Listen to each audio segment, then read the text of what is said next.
This is Killer Innovations, a show about ideas, creativity, and how you can innovate. Welcome to the Innovator's Garage, where you learn to create your next game-changing killer innovation. Welcome to Killer Innovations. I'm your host, Phil McKinney. We are, still here in the mobile studio, traveling around, doing and continuing to do the series on rural innovation, what's happening outside of Silicon Valley that we find interesting and exciting. If you go back and you listen to a previous show, probably about a month ago, I was with Fin Gourmet Fish in Paducah, Kentucky, talking about the innovation they were doing both in the Chinese carp coming out of the Ohio River, but also their employment model where 90% of their employees are former felons, and they work with local halfway houses, etc., giving people a second chance. Well, while I was in Paducah, a number of people within Paducah reached out to me around different things that were going on in the area to make me aware of it. And we just flat ran out of time to cover everything going on in the northern Kentucky, Paducah area. So I've actually invited Monica Belak and Jimi Gwynn, who are involved with the education side of what's happening in Paducah, and how do we prepare students for this innovation, creative economy that we're all facing. So, Monica and Jimi, thanks a lot for taking the time out of your schedule today to join us here on the show. Thanks for having us. Thank you. Monica, you and I actually connected because there was a bunch of Facebook posts about me coming to Paducah, and we tried to connect, but the timing, everything was actually between Thanksgiving, I guess it was, or actually between Christmas and New Year's. So school was out and people's holidays, and I get that. But you gave me a little bit of insight into what you were doing and within the Paducah school system on how do you help bring these kids and really think about not just the traditional rote memorization learning, but actually giving them the experience and the ability to unleash their own personal creativity and innovation. But before we get into that story, give us a little bit of your background, because you're not a native from Paducah, as I understand. I'm not a native, but I've been here for about 17 years, and I've raised my kids here since they were toddlers. I actually moved here from East Africa, where I worked in education at a boarding school in Kenya. Oh, wow, okay. Before that, I lived in Texas, so and around the world, California, Kansas, and Georgia as well. But I started out in education, and I taught for about 4 years, and then moved out of that and actually went abroad and had kids and started doing a lot of development work depending on what was needed. It's a great thing about Africa is you can see a lot of need. It's really obvious, and you can really affect change in profound ways. So I worked with a school and also a nonprofit there. Moved back to the United States, found this quirky little town called Paducah, Kentucky that had this incredible art scene. And they were giving away houses for $1 if you would invest in them in what was called the Artist Relocation program. So that just looked fantastic to me. And it looked like a little town that had something going on. And so I engaged in that, imported a lot of things from Kenya and had a fair trade shop and coffee shop together in one of the old Victorian houses in the artist district. From that, I got very engaged or involved in the community and started working at the city of Paducah and helping them do their downtown development. And that revolved into doing some consulting work and heading back into education, because as I was doing consulting work with these small communities, there was always this kind of disconnect between how the world was changing and the needs that could be fulfilled through education. So it was really fun to get back into education, kind of with my own agenda, maybe, but it's turned into some great things where I've got a wonderful district that has the profound awareness that the world is changing really, really fast, and the system of education is not aligned with how we think and need to work in this in this age. Exactly. So, hey, Jimmy, give us a little bit of your background, because it doesn't come from a traditional background.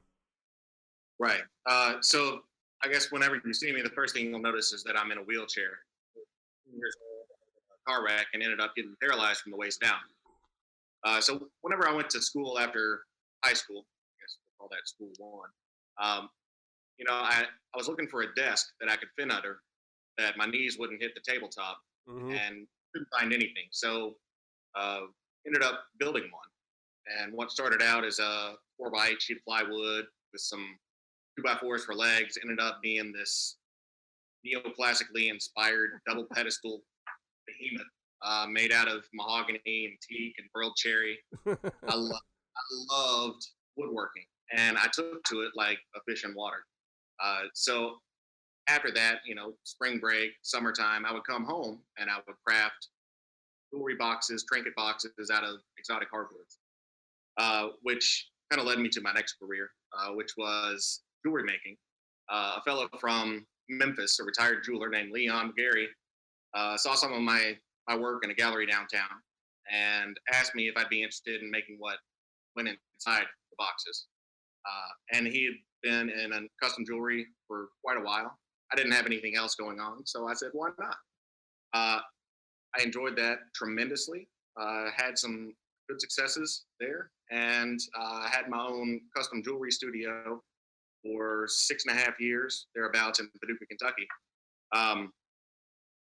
During that 6.5 years, I ended up having my spinal column reconstructed, and this art that had become a release for the pain that I was experiencing was all of a sudden gone now that I had my spinal column fused, and my brain started working again, and I started thinking about different ideas and inventions for wheelchairs, and I came up with a device that would allow people who were relatively active to control the direction of their wheelchair with just body lean and their torso. One of my customers was a retired engineer, and he suggested I go to the Paducah campus of the University of Kentucky College of Engineering and present them with a capstone project idea, which I did. Fell in love with engineering. It was a way to find the solutions to all these questions that I had had for so long. And like I've done with everything else in my life, I jumped in feet first. So ended up 2 semesters later enrolling in the college. Went there, did great, started up a RC plane program for the American Institute of Aeronautics and Astronautics, and went to work for Toyota in their production engineering department. Met my wife, fell in love, decided to settle down, and got approached by Monica asking if we might be interested in moving back to the area, which we were definitely interested in. So she's now a teacher in Marshall County High School, and I'm doing this, which is very exciting. I'm pretty excited to do this. Well, it's great. I mean, I think what's interesting is you all have had kind of this variety of path of your experience and expertise.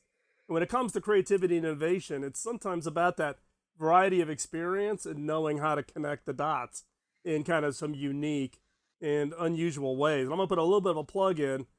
We just had a company on the show here, probably in the last 2 weeks, 3 weeks, called Zogo, and it was founded by 2 guys developing accessibility technologies. One of the founders' sibling has lost the use of the arms, and they've developed a technology that will allow you to interface to any technology, set-top box, gaming controllers, etc. And then when I was at HP, I ran accessibility technology, so it's a unique passion for me. As we get coming down here to the commercial break, when we come back, what I'd like to talk about is specifically, I apologize for the listeners, I've still got this cold and this cough that I've been having for quite some time. But when we come back from the break, what I'd like to talk about is specifically what you guys are doing with this program around this exposing to, creating kind of this, what I call this makerspace, specifically in Paducah, how that came about, and what your real mission and charter. What's the end objective, for, if there is an end objective, for that specifically. So when we come back, we're going to pick up our conversation with Jimi and Monica, touching base specifically here in Paducah, Kentucky, where we were at a little over a month ago, but understanding specifically about makerspace opportunities and makerspace opportunities that exposes these kinds of things to kids. So when we come back, we'll continue this conversation. Don't go anywhere. And for the listeners, check out the show notes. We'll have all the links we mentioned today in the show notes. Stay right there. We'll be right back after this short, quick commercial break. You're listening to Killer Innovations on the Biz Talk Radio Network.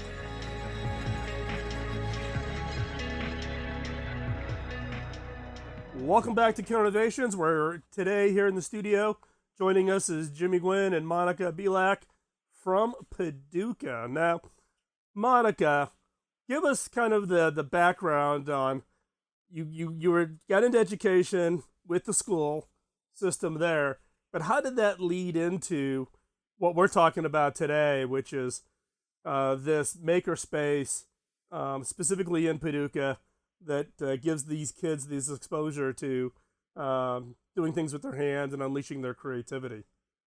Absolutely. Well, I'll tell you, it was a perfect storm. Three things were happening in my world that helped me integrate the need for this makerspace. One was I was actually working with homeless students in our community. So we have a high rate of poverty in our district.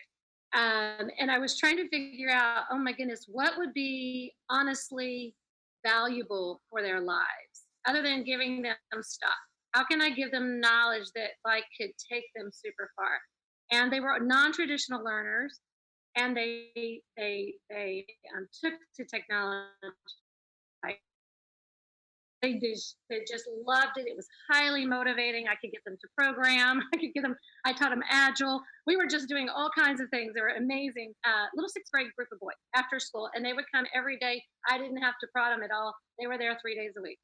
That was going on where I was kind of figuring that problem out. Another thing that happened was that a company here in our community, Computer Services Incorporated, they're a large cybersecurity company. They do core bank processing. They're all over the country, but their headquarters happen to be here in Paducah. Approached all the educators in the community and said, "We love workforce from this community. They're the best. We have this amazing retention rate, all this loyalty. We're a great company. How do we get more people? Because we're always looking for talent. And we hate to have to leave and go out. Where's the talent here? We're not getting enough people from just our own community." And so that was just like ooh, this is something. I've got these two problems. Somebody has a problem, and somebody could have the potential solution to that problem, right? Yep. At the same time, I'm in design school at Parsons, so I'm also getting a master's degree. So I'm doing human centered design, and I'm like, oh my gosh, is this a dream project? So I approached the company in the school district and said, let me take the summer off and get a team of collaborators together and let me develop a technology pipeline that would help us map out this in a way that really meets our user needs, which would be our students, really, for the school district. What really meets their needs of developing highly valuable skills, and how can we connect them, build those social networks for them, and then how can we connect them to the local business and industry right here? I mean, they can go away too, but let's give them the good skills. So that all happened at one time. And so there was about 5 recommendations I had at the end, just really encapsulating it. The very last recommendation was this idea of a makerspace. Because I knew we needed, what had happened in our community is everything had become siloed. So the college was over here doing their cool thing. School of Engineering's over here. We have a School of Art and Design here. We have so many assets, and yet we were all disconnected. And then I looked at youth, and the youth are even today even more so disconnected, I would say, than when I was a child, because there's not a lot of natural mentoring opportunities around shared curiosity. Boy Scouts aren't quite getting the numbers they used to. All these different groups aren't getting the numbers. The kids are motivated and kind of forced into doing lots of things that give them honestly, a lot of it in high school is a high ACT score, which doesn't really help anybody except the ACT people in the Right. colleges.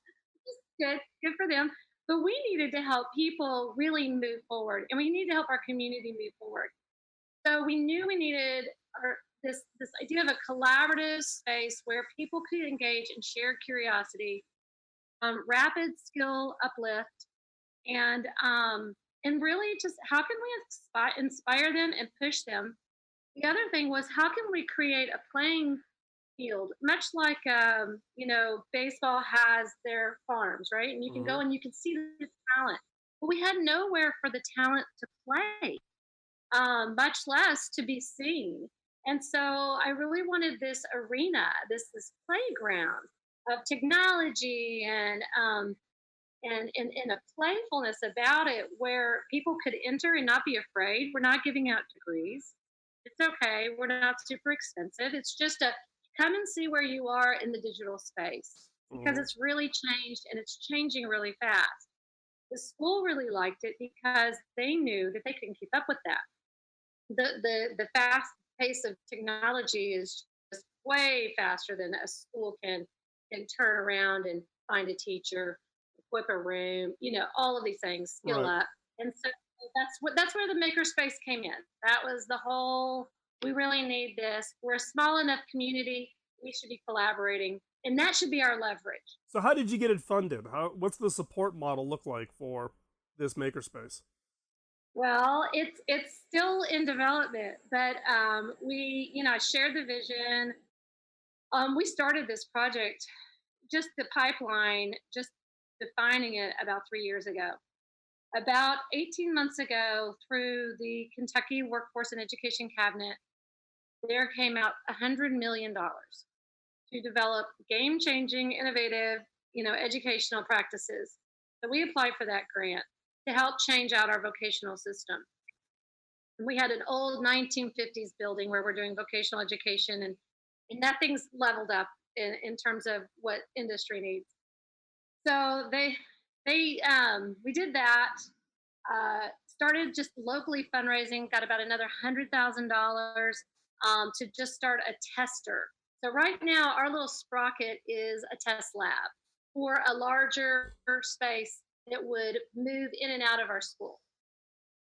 So, and how when you say little, give me the square footage. How big is Sprocket now? 840 square feet. But we have the potential of moving into a 4,200 square foot spot, assuming we can procure the rest of our funding. So the owner of a historical building, an old modeling this model That's a in the project and really wants. Yeah, at Um, 840 square feet. That's a pretty small space.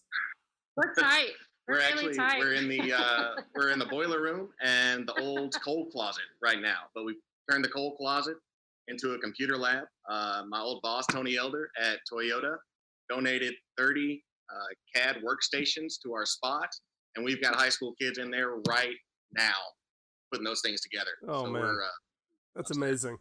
So we're going to take another quick commercial break. When we come back, I want to talk more specifically about Sprocket and what your vision really for this impact on this community, both the target students, but also how do you make this sustainable? Is this a model that other schools can pick up and run with, whether it's in Kentucky or around the country? So when we come back, we're going to continue our conversation specifically around Sprocket and continue that conversation. So don't go anywhere. We'll be right back. A short commercial break.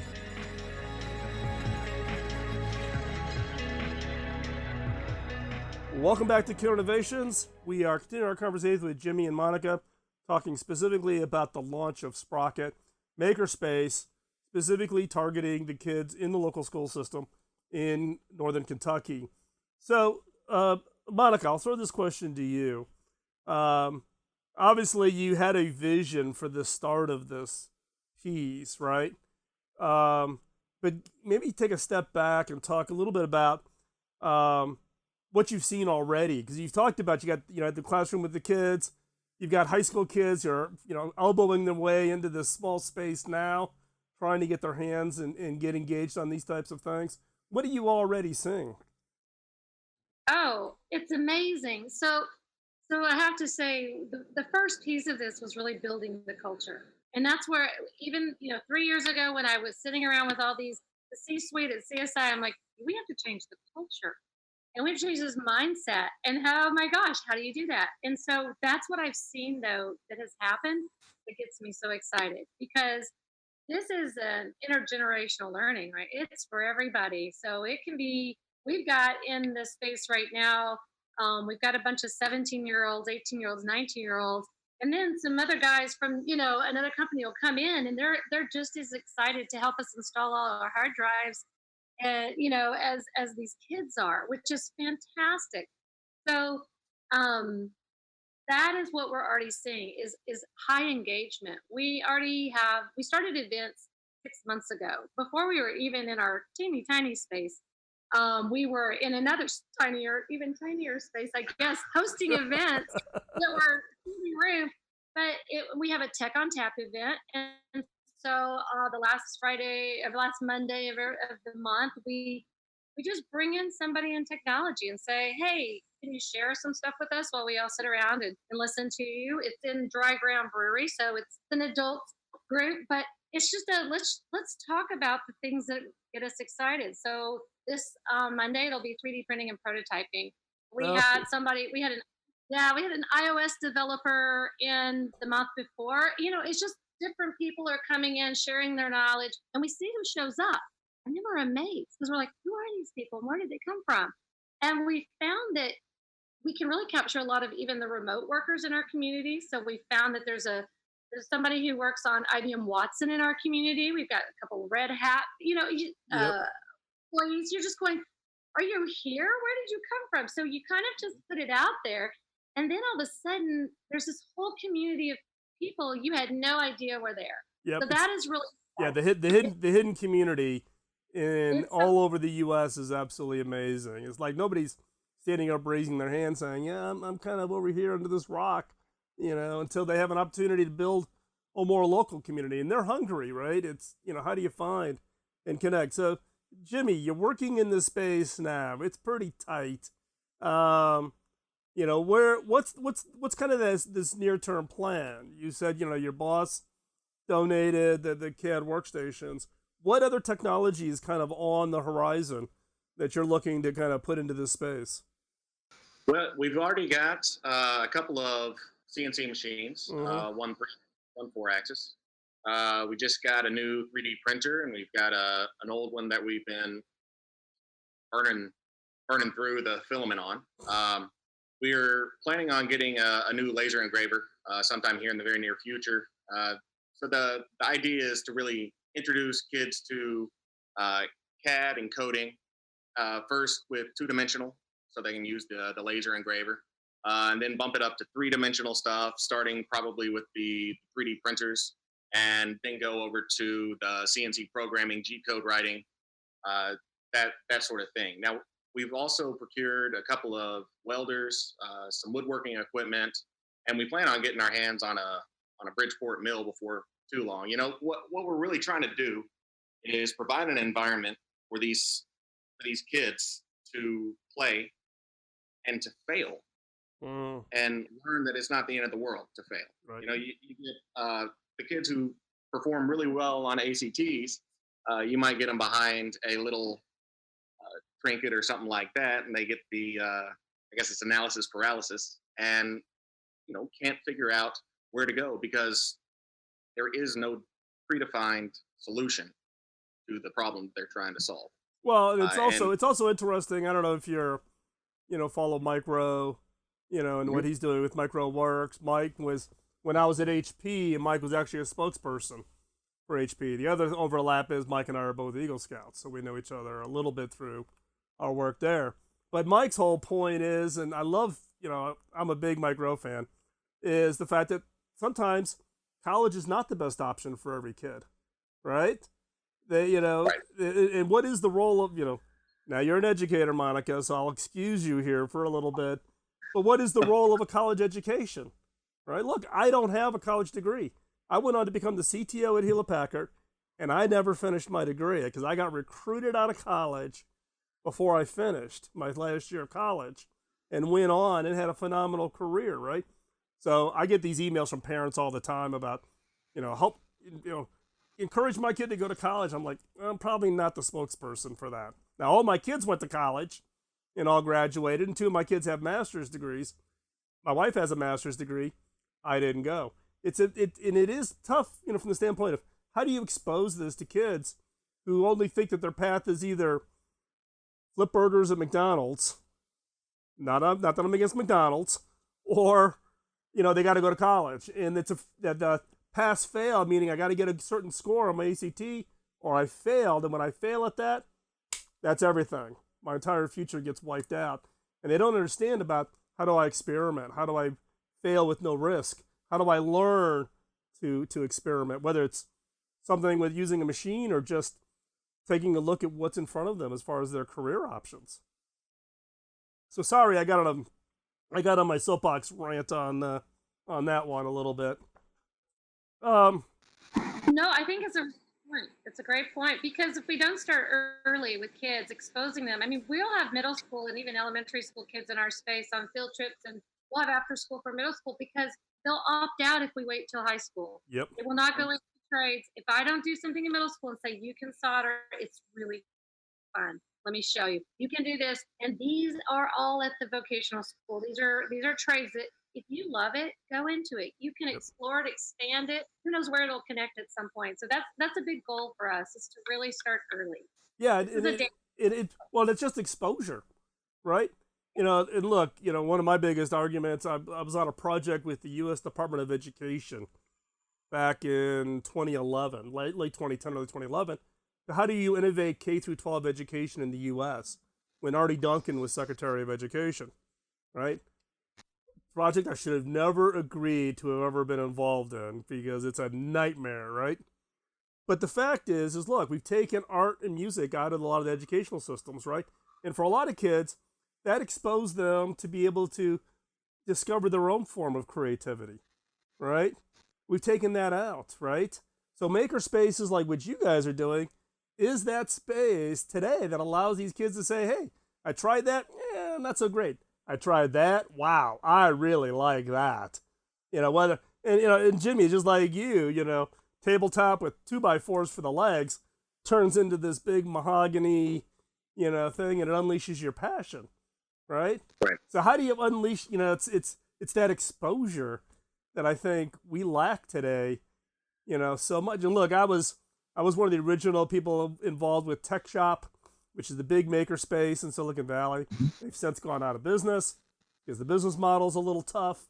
I'm involved in Colorado with a bunch of the maker spaces there. Very tough to create some form of a sustainable model.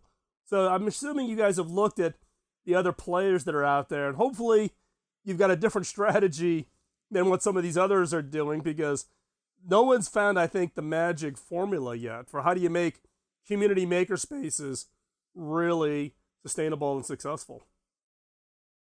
Exactly. And I looked at so many, I've gone all over the world. When I was in Spain, and it has to have something for everyone. What we can do, though, is they can be inserted into your vocational schools, which is exactly where they should be. Every vocational school have a makerspace, in my opinion. Yep. You see it in libraries and different things. We also are leveraging a lot of partnerships. Yep. And we are starting small. And we're going to find out what really gets our community excited, and that's where we're going to grow it. So it's a combination. Right. I think you're exactly right. We're going to take another quick commercial break. When we come back, I want to talk a little bit about, with both Monica and Jimi here, about, okay, you guys have been going through this experience. What did you learn, and what did you wish you knew back when you started down this whole path? Because there's other people out there who are listeners who are trying to do the same thing, and I think they can learn from your experience directly. So don't go anywhere. We're going to be right back after this quick commercial break.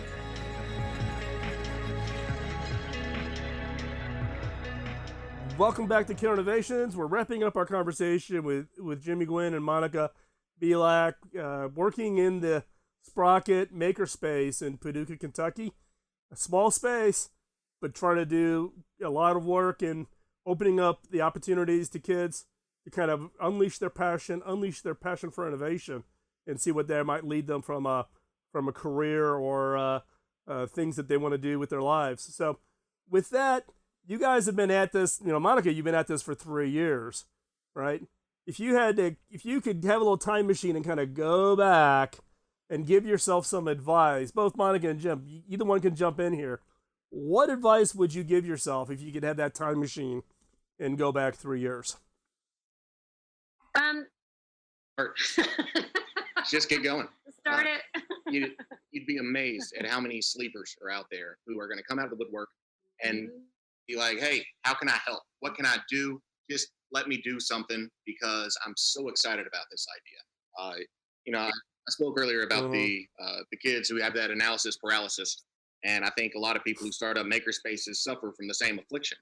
They want to do it the perfect way. Right. And you have to realize that, we haven't really found a sustainable business model out there that is going to make anybody a whole boatload of money. Granted, that's not why we're doing it, but you do need to be sustainable, and you do need to start with that in mind. Well, Jimmy, I want to highlight on the one point you brought up, which was, though, just start, right? And start reasonable. Don't think you're going to go off and secure 10,000 space and $6 million worth of gear to fill that space, and then build it and they will come, right? We laugh about the fact that you're in such a tight space, but it's a do it and prove it, right? And then expand and then do it and improve it, which I give you guys kudos for. So, Monica, what advice would you give? I would say take every opportunity to meet everyone. That has been the biggest thing. I ran down to Nashville for some EdSurge conference, just a little meetup, and it ended up connecting me with people in New York City who are excited about new workforce skills, and it was amazing. It's just take those opportunities. Never get too much in the weeds that you're not building the culture. Don't stop building the culture. Because that's really the most important piece. The people will do the work.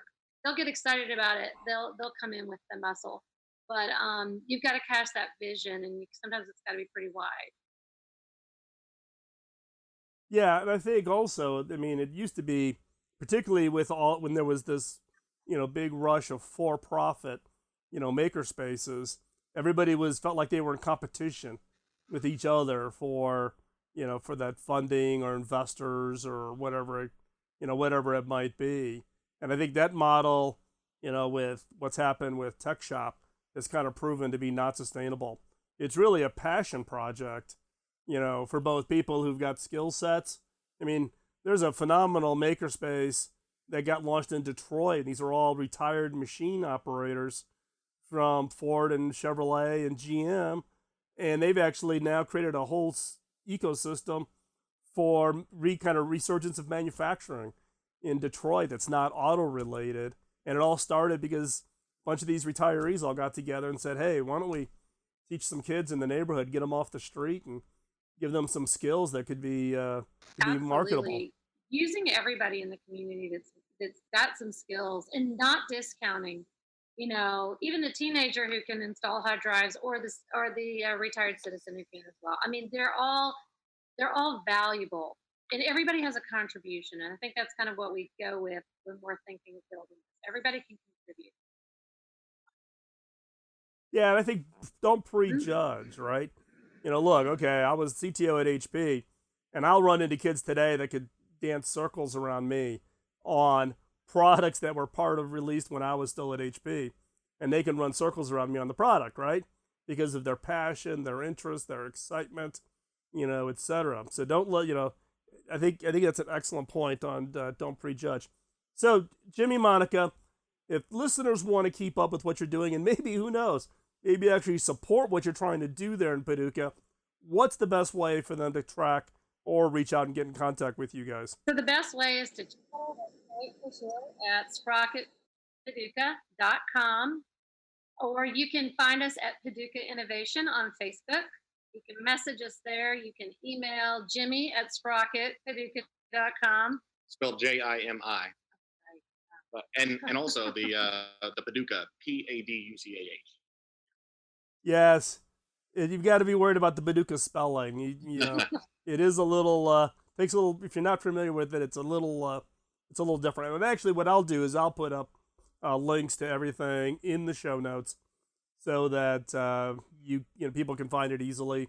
Reach out to you, see what you're up to, and hopefully, you never know. Maybe there's a listener out there who gets excited about what you're doing. And I know one listener who's actually from the west of Lexington, who's actually was with me at HP. We were both from Kentucky, and I was telling him about my Paducah trip. And you never know, we might get some people excited about what you guys are doing, and I'm excited about what you guys are doing. I think it's great. I think this is where the future of education needs to go.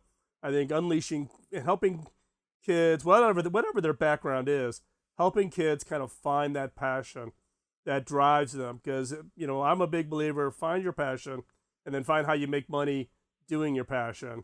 Then work is not work. Work is passion. And people can have a very satisfying, very fulfilling career and can contribute to the local economy. So, Jimi, Monica, thank you very much for taking the time out to join me today.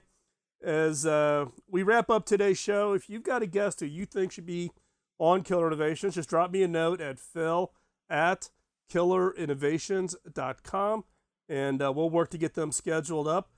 We are on the road in the mobile bus. You can go over to the Innovator Studio, check it out, and see what the bus is all about. But if your community is doing something interesting that you think we ought to come by and see what it is and put it on the show, again, drop me a note, phil@killerinnovations.com, or post it on the Innovator Studio Facebook page, and we will get right back to you. And in fact, this is how Monica and I connected. She saw the post on the Facebook page, responded, and now we're talking Sprocket.